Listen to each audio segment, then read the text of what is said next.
What's the best way that the American people, in confronting this challenge and others like it, but in particular this challenge, confronting Obamacare, how best can they square their shoulders and avoid kind of shoulder shrugging that has resulted in so much expansion of government, almost as if by default?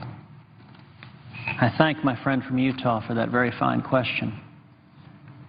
And I want to thank the American people for doing exactly what Senator Lee just asked already. For over 1.6 million Americans signing a national petition to defund Obamacare. You want to know why the House of Representatives voted overwhelmingly on Friday to defund Obamacare? The answer is simple. Because the American people rose up and demanded it. And at the end of the day, the House of Representatives is the people's house. I salute the House conservatives that fought and fought hard to get this done. And I salute House leadership. I salute Speaker Boehner for listening to the people. Now, it's not surprising that the House of Representatives would do that first. For one thing, the House is designed to be the people's house. In our constitutional structure, the House has a different role than the Senate. House of Representatives is up for election every 2 years, like clockwork. So you're in the House, you run, you get elected. You may get a little bit of a breather, enjoy Thanksgiving and Christmas with your family, and then you promptly turn around and start getting ready for the next election 2 years hence. Given that, the House is by its nature more responsive to the people because the risks are higher in the House of not being. The House has shown over and over again when the elected representatives in the House stop listening to the American people are really, really good at, to use the old phrase, throwing the bums out. The Senate, on the other hand, is like a battleship. It turns slowly. Now, part of that's by constitutional design. Part of that was the wisdom of the framers. In any given 2-year cycle, only a third of this body is up for election. It's one of the things that is interesting. If you look at those Republicans who have publicly said they intend to vote for cloture, they intend to vote to give Harry Reid the power to fund Obamacare with 51 Democratic votes. They intend to give Harry Reid the power to gut the Republican continuing resolution. Most of the Republicans who have said that are not up for election in 2014.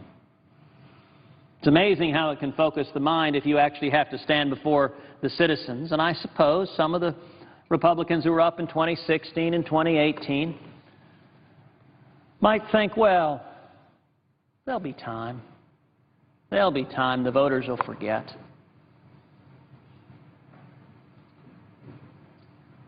The only way to move the battleship of the state, of the Senate, is for the American people to make it politically more risky to do the wrong thing than it is to do the right thing. You know, when we were reading Bastiat's The Law, he talked about how do you prevent plunder? You make it more risky to engage in plunder than to engage in hard work. Same's true about politics. You make it more risky not to listen to the voice of the people. How do you do that? The only way that's ever worked is a tidal wave of outpouring. It's what we saw in drones. It's what we saw in guns. It's what we saw in Syria. But here it's got to be bigger. It's got to be bigger than any of those three. Why? Because the resistance is more settled in. The Democratic side of the aisle, the party loyalty, is deeply entrenched. I hope by the end of this week we see some brave Democrats who show the courage James Hoff at the Teamsters showed. But we haven't yet. I hope that changes. And I hope by the end of this week we see a lot more Republicans, even Republicans who aren't up in 2014, who may have some chance that by the next election cycle the voters will have forgotten. I'm not convinced of that. But it's easy for politicians to convince themselves of that. that we see Republicans saying, listen, this is a conscience vote. This is a vote to do the right thing. You know, I have to say, in my time in the U.S. Senate, this is the first time I've seen when Republican leadership is actively whipping the Republican conference to support Harry Reid and give him the power to enact his agenda. I've never seen that before.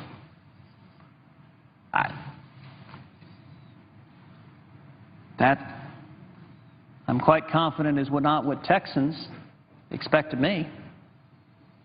And I'm quite confident when each Republican goes back to his or her home state, it's not what our constituents expect of us. And I'm also quite confident that if and when we return home and stand in front of our constituents, if we're asked, Senator, why did you vote yes on cloture to give Harry Reid the power to fund Obamacare to gut the House continuing resolution? I am quite confident if the answer was, well, our party leadership asked me to do that.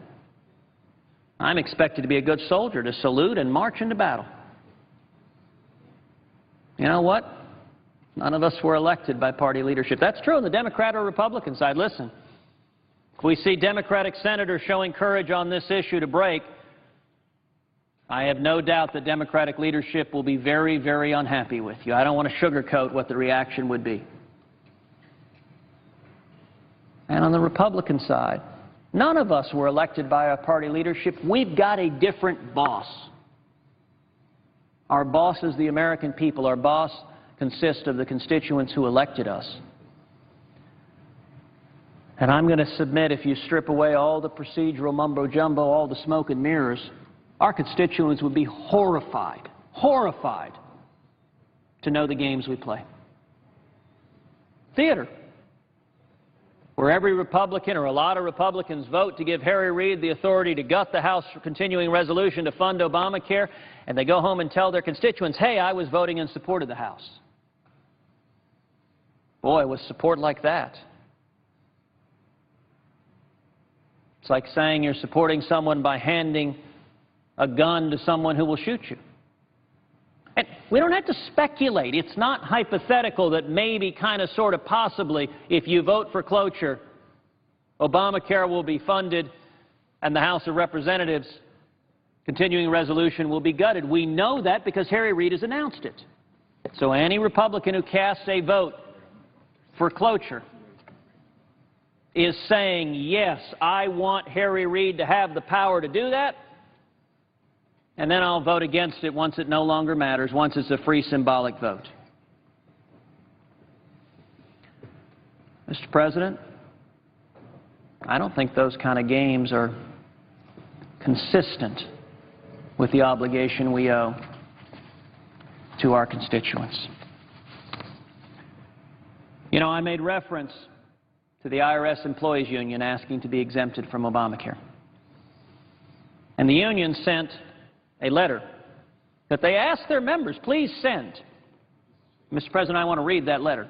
This is prepared, presumably by the union bosses at the IRS Employees Union. Dear Leader Reid and Leader Pelosi, interestingly enough, this letter is directed to the Democratic leaders. When you and the President sought our support for the Affordable Care Act, you pledged that if we liked the health plans we have now, we could keep them. Sadly, that promise is under threat. By the way, who is saying this? The IRS Employees Union is the people in charge of enforcing Obamacare on us, the American people. Right now, unless you and the Obama administration enact an equitable fix, the ACA will shatter not only our hard-earned health benefits, but destroy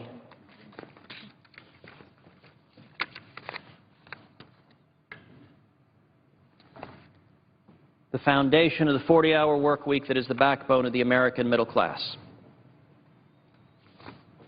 Actually, I think this letter I may be reading may not be the IRS Employees Union. It may be, in fact, the Teamsters letter. So I'm going to set that aside and see if we can verify if we can get the actual IRS union. It's a great letter, the Teamsters Union letter. I may read it again in the course of this discussion, but I don't think that's the IRS letter since it's signed by James Hoffa, so I'm pretty confident that that was not the IRS Employees Union. So instead, let me read another note from a constituent. Look, don't trust me. Don't trust any politician what's happening on Obamacare. Trust the people. A constituent from Spring, Texas wrote on April 12, 2013, "My late husband worked for the same company for over 40 years. Because of Obamacare, this year that company decided it would no longer offer supplemental insurance to Medicare. The program I was forced into has increased my monthly premium by almost $100. Not only that, but the prescription plan has increased the drug plan, a generic one at that, by 30%. Ridiculous." Mr. President, this body, Democrats and Republicans, need to listen to the people. Together, we must make D.C. listen. The senator from Texas yield for a question without yielding the floor. I'm very happy to yield to my friend from Florida for a question without yielding the floor. Thank you, Senator. My first question is, what did you do last night? Thank my friend from Florida from that question. You know, I had a delightful night. I had a chance to read some Bastiat, some Ayn Rand, to read some tweets. There are few things more enjoyable than reading tweets. And I hope that you and I, Senator Lee, and many other senators who participated in this, I hope we have had some positive impact on moving this debate forward and making clear to the American people both the train wreck, the nightmare that is Obamacare, as in the words of James Hoffa, President of the Teamsters, but also that right now too many members of this body are not listening to the American people, and the only remedy for that is this week the American people demanding that we make D.C. listen. Would the senator from Texas yield for a follow-up question without yielding the floor? I'm happy to yield for another question without yielding to the floor. First, an observation. It's interesting how much times have changed around here. If a decade ago you were to tell someone you were tweeting on the Senate floor, that would not be a positive thing. People would think that that meant something else. So the world has changed a lot. And I think you've highlighted earlier in some of your speeches that you were giving here about what a positive development that's been. You know, it wasn't so long ago that in order to be able to do something in politics, to make a difference, to mobilize people to take action, you needed the benefits of the formal organizations that existed. You know, you needed groups or the establishment, of whatever term people want to use, to get things done. But one of the things that's really completely changed American politics is that anybody can become a political activist now. Because of access to social media, because of access to Facebook and Twitter and Vine and Instagram and all these other programs, anyone can now take action and speak out. Anyone can now connect with like-minded people halfway across the country or, quite frankly, halfway around the world and begin a cause. And in many respects, that's what I think you see happening in this country now. You know, there's a lot of talk about how Washington has changed, how there's things happening now that didn't used to happen before. I'm convinced that one of the reasons why is because people now have access to things that are happening in real time. And they have the ability to speak out on these things in real time. Again, it used to be that, you know, you'd have to turn on the TV at 6 o'clock in the evening or 6:30 to watch the evening national news. Not anymore. News is reported on a minute-by-minute basis. Even as I speak now, there's someone out there covering it. There's people out there saying something about it. And I think by and large that's been a positive development because it's empowered individual Americans from all walks of life, not just to be aware about what's happening in this Capitol, but to engage in it, to speak out and to be heard. And at the end of the day, this republic depends on that, on an informed citizenry that is also able to speak out on the issues of the day and communicate with the people that work for them. Let me tell you what I hear from the people that I work for in the state of Florida. I hear tremendous concern about the future. We focus a lot around here on specific issues, and we should. The national debt is a crisis. Our tax code is broken. Our regulations are out of control. We're talking about Obamacare right now, which has been hugely detrimental to the American economy and to the aspirations of individual Americans. But overriding all of this is the central concern that I find increasingly on the minds of people. Let me describe it as this. I know that as a country we're divided on a lot of issues. You look at the polls. You look at the elections. I know that the country is divided on a lot of important issues. And that's why this body and this Congress is struggling to find consensus on many of the major issues we confront. But let me tell you what I believe is still the unifying principle that holds our nation and our people together. And that unifying principle is the belief that anyone who is willing to work hard and sacrifice should be able to get ahead. The idea that if you are willing to work as hard as you can, to make sacrifices, you should be rewarded for that with a better life. Now, by the way, when we talk about a better life, it's not the guarantee that you'll ever be a millionaire or a billionaire, but it generally means the ability to find a job that's fulfilling, that helps you feel like you're making a difference in the world, a job that allows you to do something you love for a living, and a job that pays you enough money to do things like buy a house, provide a stable environment for your family, save so your kids can go to college, and so that you can retire with dignity and security. And we still believe that it is unfair. As a people, we are unified in this belief that it is unfair that people who are willing to work hard and sacrifice, as the vast majority of Americans are, it is unfair when people that are willing to do that cannot get ahead, when those people are held back.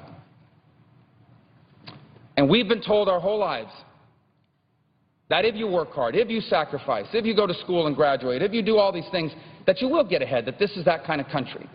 But now there are people that are starting to wonder if that's still true. Now across this country, increasingly people are starting to wonder, is that what we know as the American dream, is that still alive? They want to believe that it still is. They believe in America.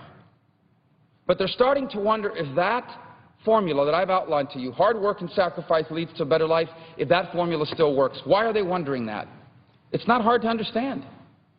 They are working hard. They're working harder than they ever have. Look at median incomes in America. Look at the people who feel like their lives have stagnated. You know, they are working hard, they are sacrificing. Not only are they not getting ahead, sometimes they feel like they're falling behind. Put yourself in the place of someone who's 56, 57, 58 years old, worked their whole life at some company or in some industry, suddenly they're laid off and they can't find anyone to hire them. They were getting ready for retirement, now they don't know when that's ever going to happen. Put yourself in the place of a student. So you graduated high school, you know, while your friends were out playing around, you were studying so you can get good grades and get into a good school. You did that. You went to college. While your friends were out partying, you studied. You graduated with a 3.5, 3.8, 4.0. You went to grad school, graduated that as well. You did everything that was asked of you. And then you graduate, and you can't find a job in your career field. And here's what's worse. You owe $30,000 or more in student loans. By the way, that's an issue I know. I know Senator Lee's confronted that as well. I had $100,000 in student loans when I graduated. Now, I grant you, it was a wise investment in my education, but it was an anchor around my neck for many, many years. My parents were never able to save enough money to provide for our education, so I had to do a combination of grants and work study and student loans. There were months where my student loan payments, and this was when I got in the Senate, I still had these student loans. There were months where my loan payments were higher than our mortgage. And so you look at these things and you understand what people around the country are facing. Think about the small businesses. So you're someone who used to work for someone, you were an employee, and then one day you decided, you know what, I can do this job better than my boss can. So I'm going to quit this job and I'm going to risk it. I'm going to take every penny that I have access to. I'm going to max out my credit card, I'm going to take out my life savings, and I'm going to open the small business because I believe in my idea. And I will guarantee you that for most people who did that, those first years were tough. This idea that you open up a business and tomorrow you're Facebook, you know, is usually not the case.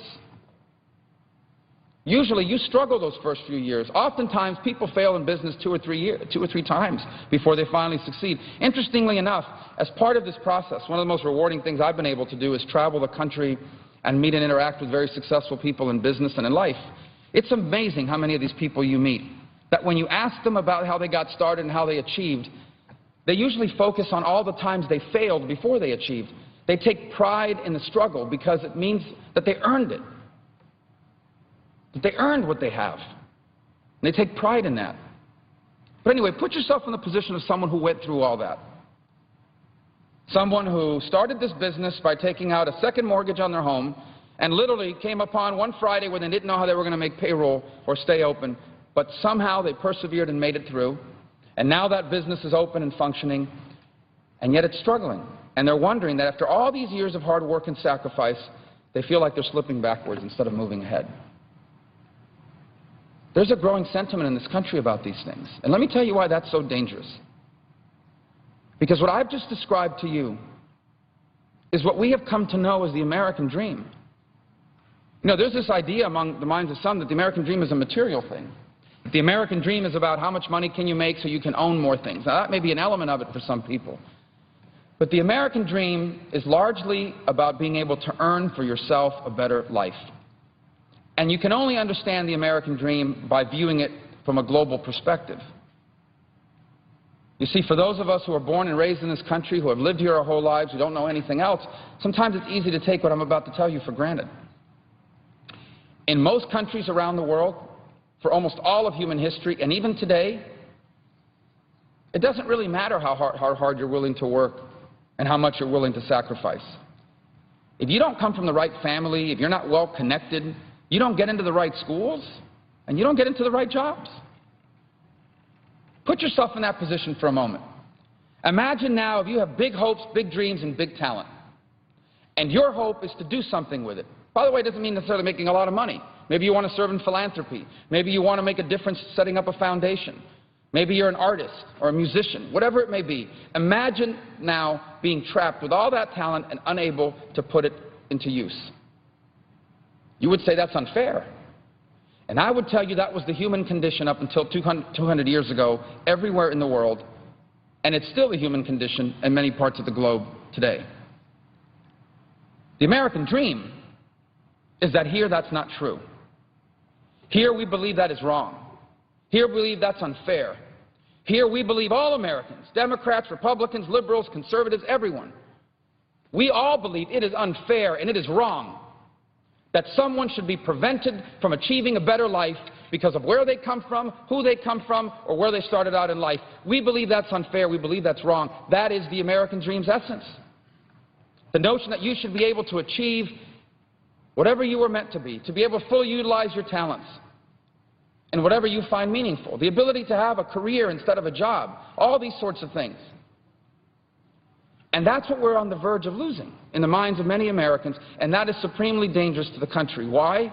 Because I personally do not believe that there can be an America as we know it without the American dream.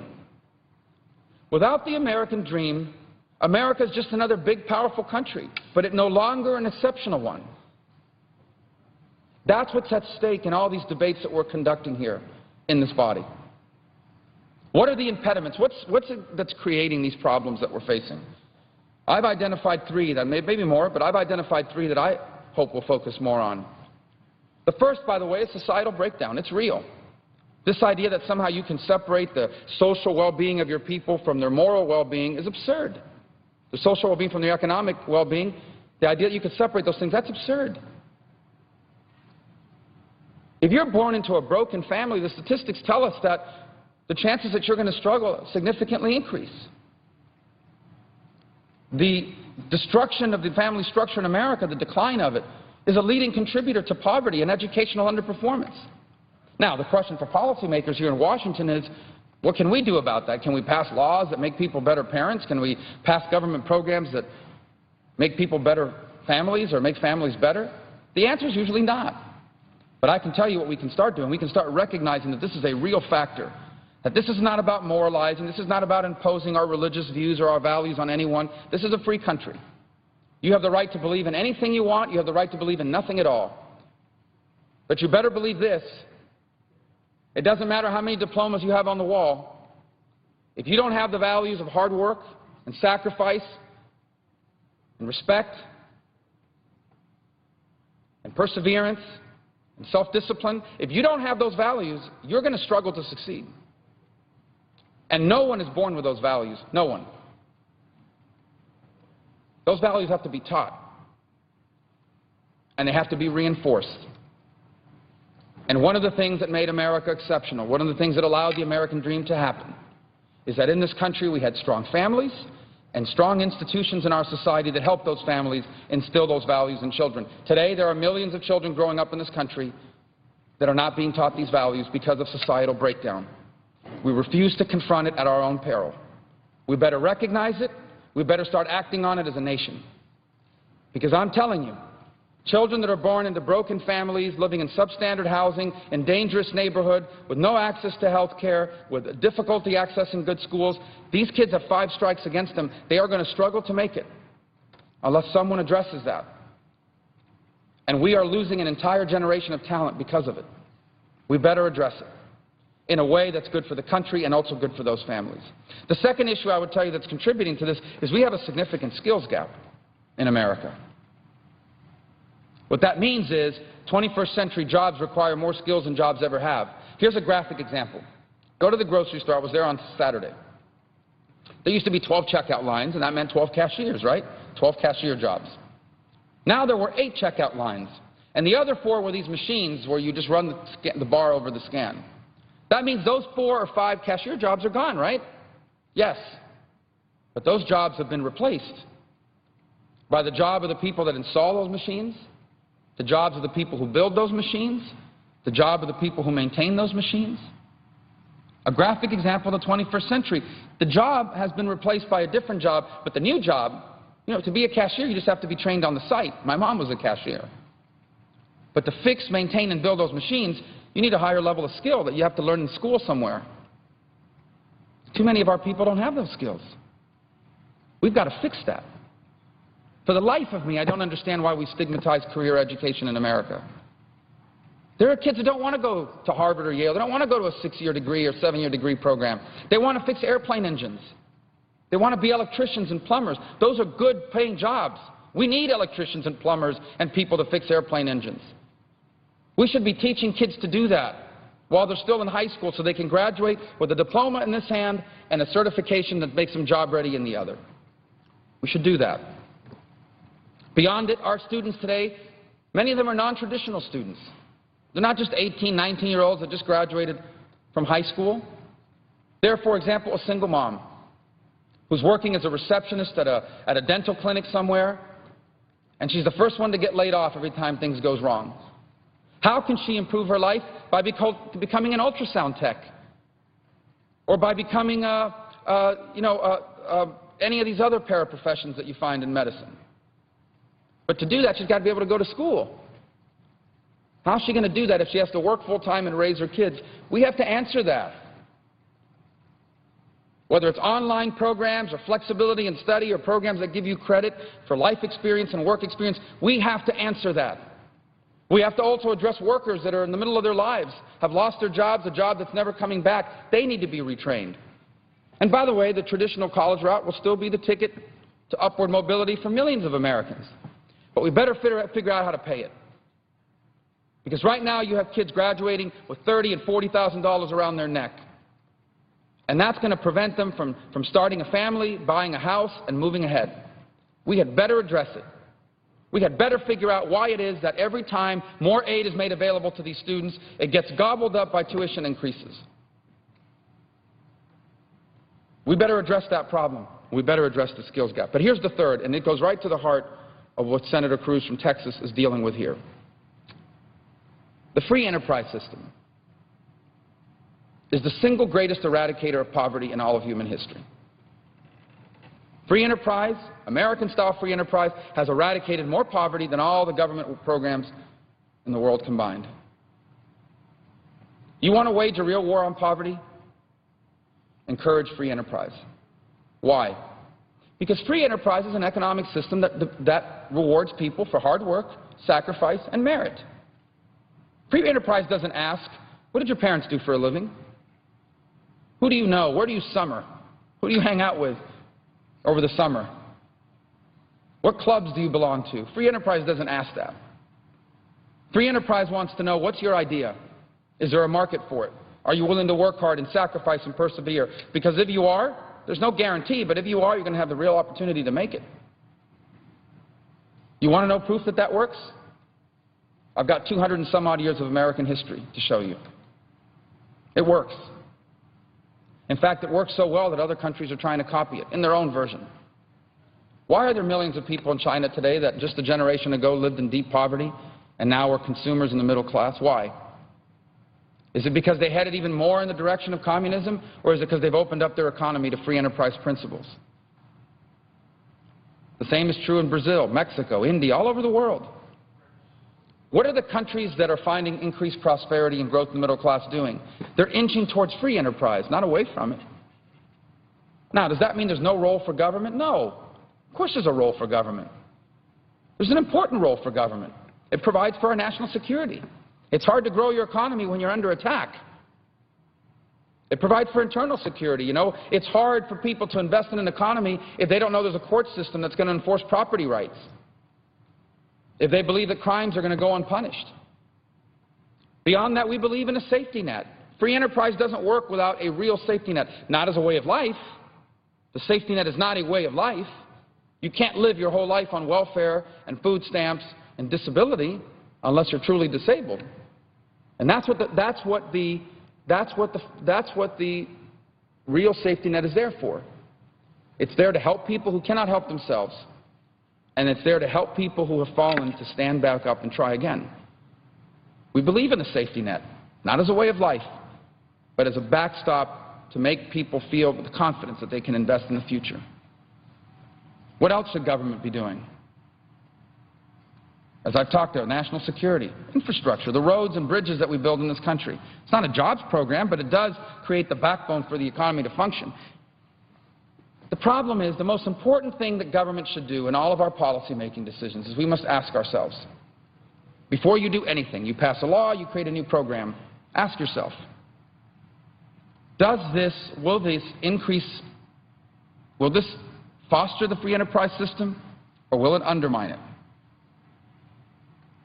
And to answer that question, you have to first recognize how the free enterprise system works. What creates prosperity and opportunity? Here's what creates it. When someone invents something new, a new product, a new idea, a new service, when someone starts a new business, or when someone grows an existing business. That's what creates opportunity and middle-class prosperity in the free enterprise system. That's what makes upward mobility possible. That's what allows people to climb out of where they started in life and improve it and leave their kids even better off. When people innovate, when they invest, by starting a new business or expanding an existing one. So as policymakers, every time we make a decision around here, if you really want to help the middle class, if you really want to help the people who are trying to make it, make America the best place in the world to innovate, to start a new business, or to expand an existing business. If you want to know what's wrong in America today with our economy, look no further than a series of government policies, by the way, pursued by both political parties, although my opinion is I haven't seen anything like the last 6 years, but a series of policies that have undermined the free enterprise system, policies that make it harder, not easier, to start a business, to expand an existing business, and to innovate. And chief among them right now before us is what the senator from Texas is talking about all night, Obamacare. That's why we're passionate about this. Now, if you watch the news a little bit, you would think this is all because it's President Obama's idea and the Republicans are against it because his idea, and that's what's happening here. That's absurd. That's absurd. I certainly have an ideological objection to the expansion of government. But my passionate objection is that at least the reason why I'm on the floor here today and the reason why I know Senator Cruz is on the floor here all night is not because of ideology or theory. It's the reality that this law is going to hurt real people. It's going to hurt real people. I've met those people. I've talked to those people. If you've been to a Walgreens lately, you know those people too. Why? Because Walgreens has announced that because of Obamacare, it has to get rid of its insurance program that its employees are generally happy with. That's why they're still working there, right? Now they get thrown into the great unknown.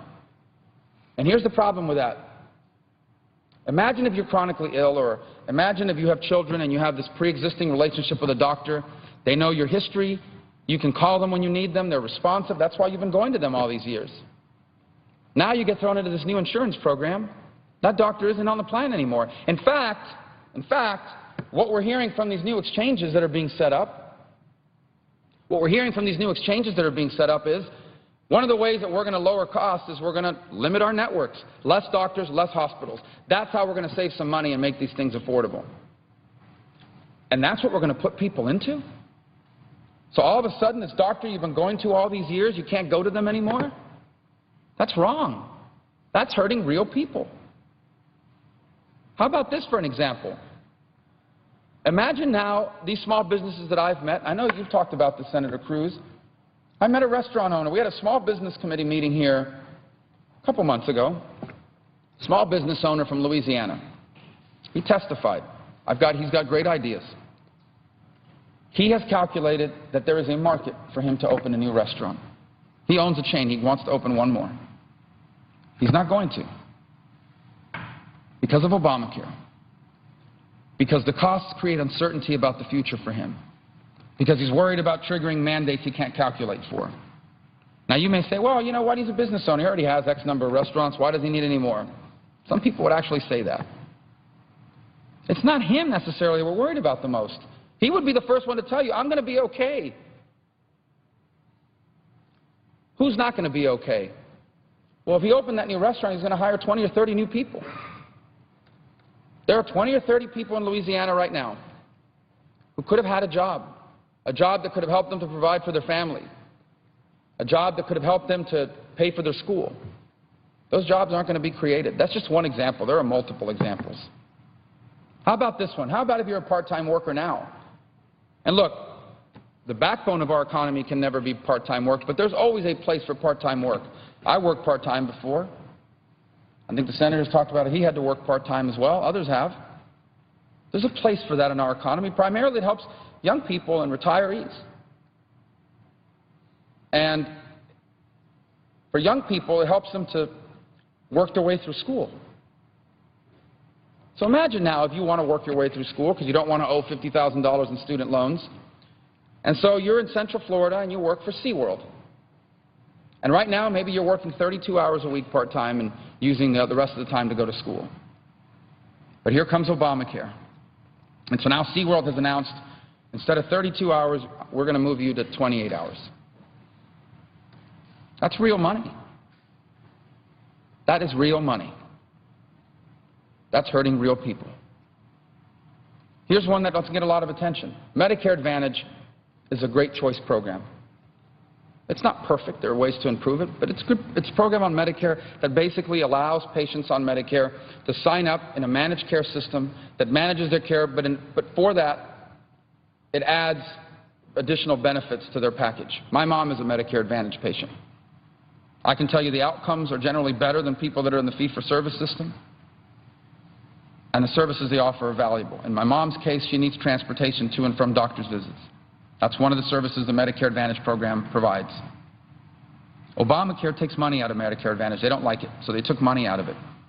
You would think they're taking money out of Medicare Advantage to shore up the finances of Medicare because it's going bankrupt. No. They're taking the money out to fund Obamacare. So what's going to happen practically is at some point here over the next few months, beneficiaries on Medicare Advantage are going to get letters in the mail. And that letter is going to inform them of services they were once receiving and are no longer receiving. The point is that all the uncertainty created by this health care law, by Obamacare, is it making America the easiest place or an easier place to start a business? No. Does Obamacare make it easier to grow an existing business? Absolutely not. Does Obamacare encourage innovation in the marketplace? Of course not. On the contrary, it undermines innovation in medicine. It undermines innovation in medicine, advances in medical technology that have added years and quality to the lives of millions of people. It undermines that. This thing is a complete disaster. And now we're being asked to take the taxpayer dollars and pour more money into this broken thing? Of course we're passionate about being against that. So I go out across the state of Florida. Everywhere I go, I have people that voted for the president telling me that this thing is hurting them.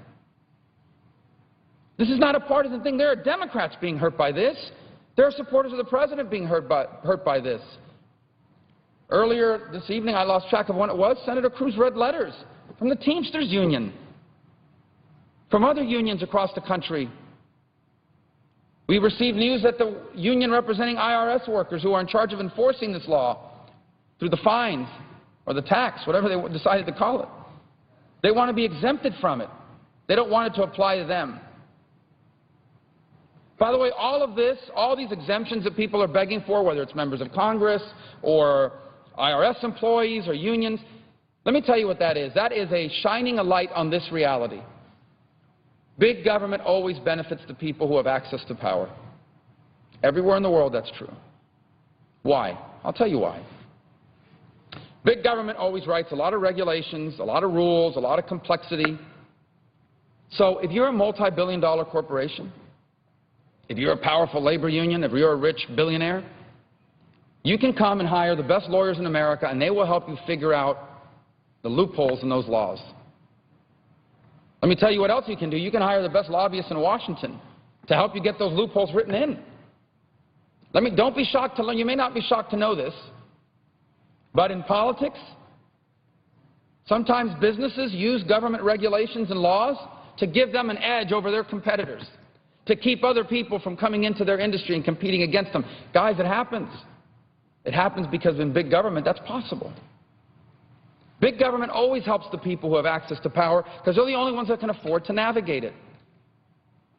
So if you're a major corporation, if you're a major labor union, you can deal with the impacts of Obamacare, or you can work to get an exemption, a waiver, or what have you from it. Who can't? I'll tell you who can't. The person trying to start a business out of the spare bedroom of their home. Someone who's decided, you know, my business, I met someone like this, by the way. I think it wasn't a Starbucks, it was at a Dunkin' Donuts, and they were using the free Wi-Fi, and that was their business, this little corner table at the Dunkin' Donuts. That's where they were starting out the software business that they were doing, accessing the free Wi-Fi to do it. You think they can comply with complicated rules and regulations? They can't. What it does is it forces people to either go underground in their operations or not do it at all. It's not just an example of why Obamacare fails, it's an example of why big government fails. And it's not fair. It's not fair that for people in this country who are willing to work hard and are willing to sacrifice, it's not fair that we're making it harder on them through the government policies being pursued here. By the way, Obamacare is not the only one. We have a broken tax code. If I asked you, please design for me a tax code that discourages people from investing money and growing their businesses, you would give me the U.S. tax code today. We've got to fix that. Our regulations are completely out of control. There's no cost-benefit analysis at all. These people write regulations here in Washington. No one ever asked the question, how many jobs will this destroy? How many jobs won't be created because of this? No one asked that question. They measure the theory behind what it might do, the environmental benefit, the societal benefit. No one ever does the cost-benefit analysis. There's no employment impact statement attached to these laws. Think about the absurdity of that.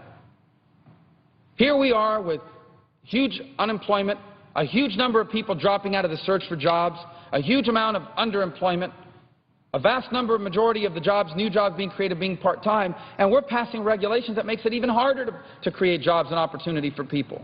It's crazy.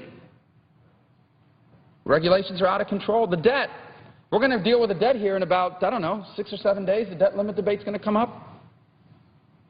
They just want to raise the thing again. Listen, as the President said, I'm not negotiating on this. Let's just raise it again.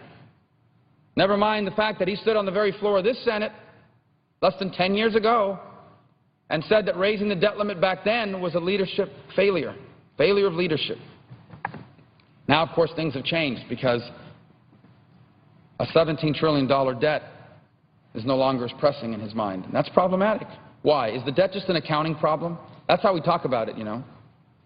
You turn on the news, they talk about the debt as just an accounting problem. Oh, they just, you know, spend more money than they take in, but if they only raised more taxes on richer people, they would pay the whole thing off. That's not true, guys. It's not true. If you took every penny away from people that made over $1 million this year, it doesn't even make a dent in this. When any politician that goes to you and says, all we got to do is raise taxes and the debt is under control, is lying to you. Period. Here's the hard truth about the debt. And the sooner we confront it, the better off we're going to be as a people. The debt is growing because we have important government programs that are structured in a way that are not sustainable. They spend a lot more money than they take in, and it only gets worse from here. Medicare, Medicaid, Social Security, those are important programs. My mom is on 2 of them. I would never do anything to hurt her benefits or people like her. And that's why I'm so passionate about reforming them. Because those programs are going bankrupt. And we are going to have to deal with it. You cannot continue to spend $1 trillion more than you take in every year and not deal with it. The problem is the longer we wait to deal with it, the harder it's going to be to deal with it. It's no different than medical conditions, right? Think about this for a second. Is there any disease or any medical condition that you know of that's easier to treat the later you catch it? Is there? Is there any medical condition that's easier to fix the longer you wait to deal with it? Of course not. What are doctors always talking to us about? Early detection. It's the same with the debt. The longer we wait to address this issue, the harder and more disruptive it's going to be to solve it. And that's what's driving our debt. People want to focus on other things, foreign aid, cut foreign aid. Foreign aid is less than 1% of our budget. That's not what's driving our debt. It's not even defense spending. Is there ways to save money in defense contracting? Of course there is. But that's not the driver of our debt. The driver of our debt are these unsustainable programs that if we want to save, we must fix. The debt is not an accounting problem. Why? Why is the debt, what's the debt doing to, first of all, it's a moral problem, right? Never in the history of this country has a generation of Americans said to their kids, guys, we're going to run up your tab and you figure out how to pay for it later. We've never had that happen in the history of the United States, ever. But that's what they're doing. It's wrong. But it's more than that. This is not just about how high taxes are going to be 50 years from now on our kids. This is about the jobs that are being destroyed right now. Because let's go back to the simple equation of how jobs are created. Jobs are created when someone invents something, or jobs are created when someone starts a new business or expands an existing business. And people who look at this debt and say, boy, they're going to have to deal with that debt one day through a debt crisis. They're going to have to raise taxes. They're going to have to make disruptive changes in government in the future. They're not encouraged about investing in the future now because they're fearful of the uncertainty provided by the debt. They're fearful. So there are jobs right now that are not being created. Right now, there are jobs right now in America that do not exist, that weren't created, were going to be created, but were not created because of the national debt. And we're going to have a debate here in a few days about it. And the attitude from a lot of people around here is, of course, we've got to raise the debt limit, and we shouldn't do anything about it. Guys, come on. I stood on the floor of the Senate, and my chair was right back there, 2011. And I said, when are we going to finally deal with this thing? Well, 2 years later, we're still not dealing with this thing, 2.5 years later. This complacency, this lack of urgency about these issues is puzzling. You know what my fear is? My fear is you fast forward in 50 years in the future, historians are going to write, the country was falling apart, they were destroying the free enterprise system, the American dream was crumbling, and these guys just stood by and did nothing. That's how I feel what's happening right now. It feels like those horror movies, you know, where you keep screaming at the screen, don't go in that room, don't do it, but they do it anyway.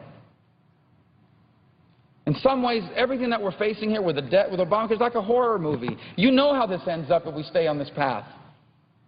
You know what happens in the horror movie if they open that door. The bad guy's right on the other side. It's the same thing with these issues we're facing. We know what happens if we continue on the path we're on right now. We decline as a nation. The sad part is that doesn't have to happen. There is no reason why the 21st century can't also be an American century.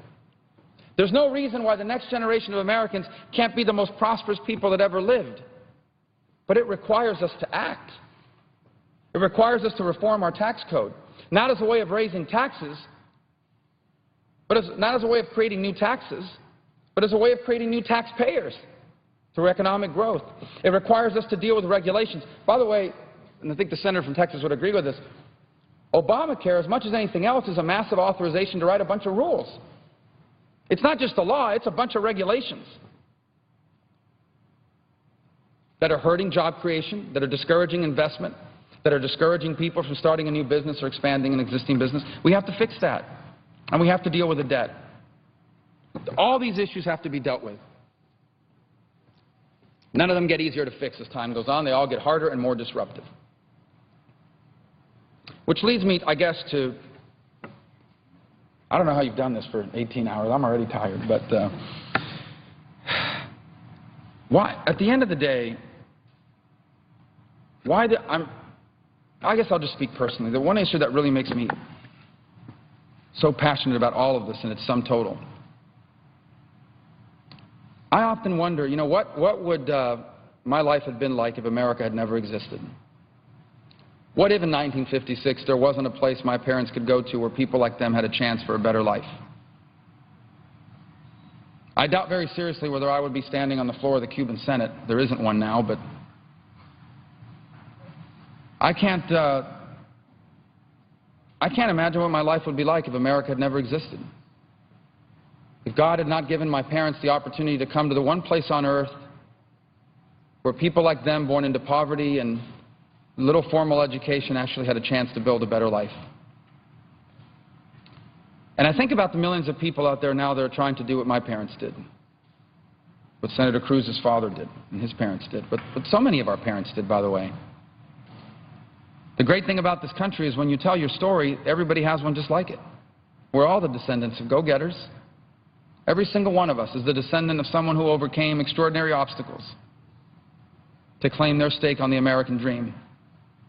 They overcame discrimination or poverty, in many cases this evil institution of slavery. This is who we are as a people. We are all the descendants of go-getters.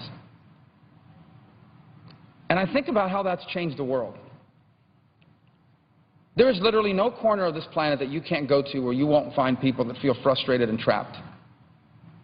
And I can't tell you how many times I meet people from abroad who disagree with all sorts of things that America does, and yet they have this begrudging admiration for it.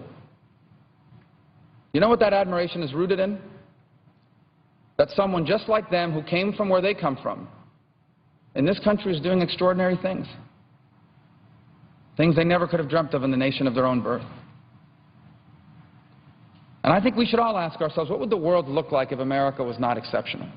What if America was just another one of the rich countries in the world with a big military and some power, but it wasn't special? What would the world be like?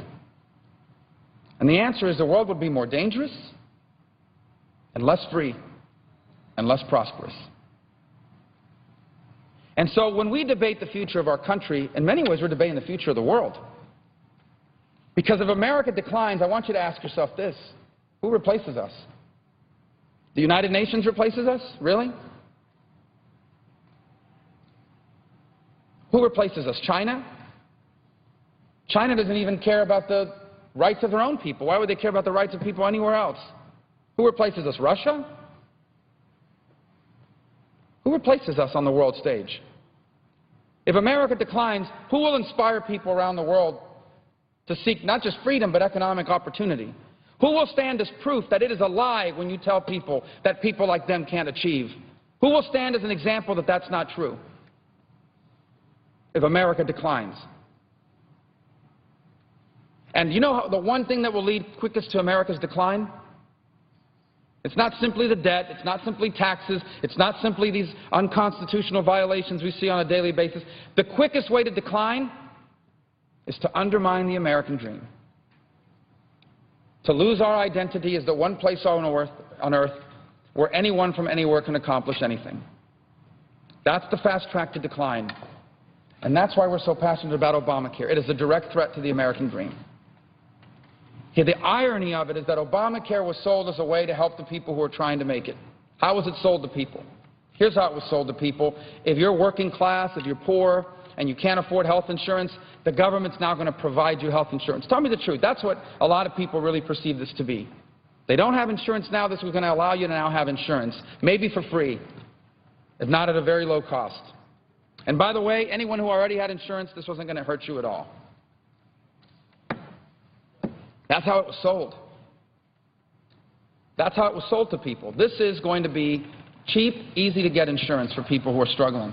And so I understand why someone who is struggling to make it would look at that as something that's appealing. Guess what? That's not what it is. People who have existing health insurance right now, guess what? Many of you are going to lose it. When they told you that if you had what you could keep what you had, they were not telling you the truth. People who are told that this is going to provide them access to cheap and quality health insurance, guess what? I can't tell you what you're going to get because it doesn't exist yet. But theoretically, on October 1st, people are going to have a chance to sign up for one of these exchanges. And here's what I predict you're going to find. Less choices, a higher price than you anticipated, perhaps that you can afford, and less choices in doctors and hospitals that are included in those exchanges. This is a disaster all the way around. And by the way, while these exchanges are being set up, you may also be getting a notice from your employer that they're going to reduce your hours and maybe even your job. So that's why this is a fight worth having. And it's interesting, you haven't had a chance to see it, Senator Cruz, because you've been here. But it's interesting how the news covers all this. Political reporters, and they have a job to do, they always cover this through the political angle. You know, who's going to win, who's going to lose? Is this a college football game? You know, who's the winner, who's the loser on the scoreboard and all that kind of thing. They love the process of it. There's a place for that. I mean, you wouldn't be shocked to know there's politics around here. This issue's so much deeper than that, though. It really is. And there's not a lot of attention being paid to that. And I think we should, because it's having an impact on real people in a real and powerful way. All this attention being paid, if you watch the news among the political classes, the process. When are they going to vote? Who's going to win the vote? Who's going to vote which way? That's fine, guys. I understand that's part of this process, and we all enjoy watching it from time to time, right? What they're missing is the why. Why is someone willing to stay up all night, and two people willing to stay basically up all night to speak about this? Why are people willing to fight on this issue? Why are so many Americans against it? The why. No one's asking the why. And the answer is because it's undermining the opportunity for upward mobility. That's why. We're not fighting here against the president. We are fighting for people. For people that voted for us and people that will never vote for us. For people that voted for Mitt Romney and people that voted for Barack Obama. For real people. People who may never agree with us on any other issues, but they're going to be hurt by Obamacare. People who, as we speak here, are about to wake up, get their kids ready to go to school, put in 8 to 10 hours at work, come back home, try to make dinner while they make sure their kids are doing homework, put them to bed. By the time all that ends, they're exhausted. And then they got to get up tomorrow and do it all over again. And then the next day, and then the next day, and then next week again. And the last thing these people need is another disruption in their life. The last thing these people need is to go to work tomorrow and be informed, I'm sorry, but we're cutting 4 hours out of your work week. I'm sorry, but we're changing your insurance plan, so that doctor you've been taking your asthmatic child to, or that doctor you've been going to in your pregnancy, you're not going to be able to see them anymore. Because this new insurance plan, they're not covered in it. That's the last thing people need. And that's what they're going to get. That is wrong. It is unfair. I'll close with this. I alluded to it earlier. I hope we will do everything we can to keep America special, to keep it the shining city on a hill, as Reagan called it. Because as I outlined earlier, I think that the future of the world depends on it. The kind of world our children will inherit depends on it. And I think it's important to remind us that America's faced difficult circumstances before. In fact, every generation of Americans has faced some challenge to what makes us exceptional and special. Every single one. They were different, but they were challenges. This country had a civil war that deeply divided it. This country lived through a Great Depression. This country lived through 2 very, very painful world wars. This country had to confront its history of segregation and discrimination and overcome that. It had a very conflicted conflict in Vietnam that divided Americans against each other. In the midst of all that, it had to wage a Cold War against the expansion of communism. We forget, but there were many commentators in the late 70s and early 80s that would tell Reagan, why don't you just accept the fact? Not just Reagan, but anybody. We got to accept the fact that Soviet expansion is here to stay. That was a real threat. Again, it's easy to forget that. But that was the way the world was just 25 years ago. Every generation of Americans has had to face challenges and confront them. And every generation has. Not only have they solved their problems, every generation has left the next better off. Every single one. And now it's our turn. We have a very important choice to make. And it's a pretty dramatic one. We will either be the first generation of Americans to leave our children worse off, or our children will be the most prosperous Americans that have ever lived. It's one or the other. There's no middle ground in my mind on that. And when we debate the future of this health care law and Obamacare, we're debating that question. You know, I'm reminded the story of the Star-Spangled Banner and how it was written. I was reminded of it this morning. So during the attack on the fort, it was hard to imagine that after that bombardment, the U.S. could survive. After that bombardment, the notion was there's no way they're going to make it through the night. But that next morning, when the Star-Spangled Banner, when that flag was hoisted, when it was raised, it was a signal to the British and the world that the U.S., that this idea of freedom and liberty had survived. And it's interesting how time and again that idea has been tested, both in external and internal conflict.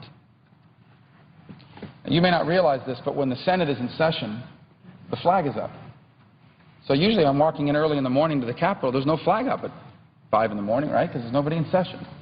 So I didn't have my TV on this morning, but I was walking into the Capitol and I looked over and the flag was up.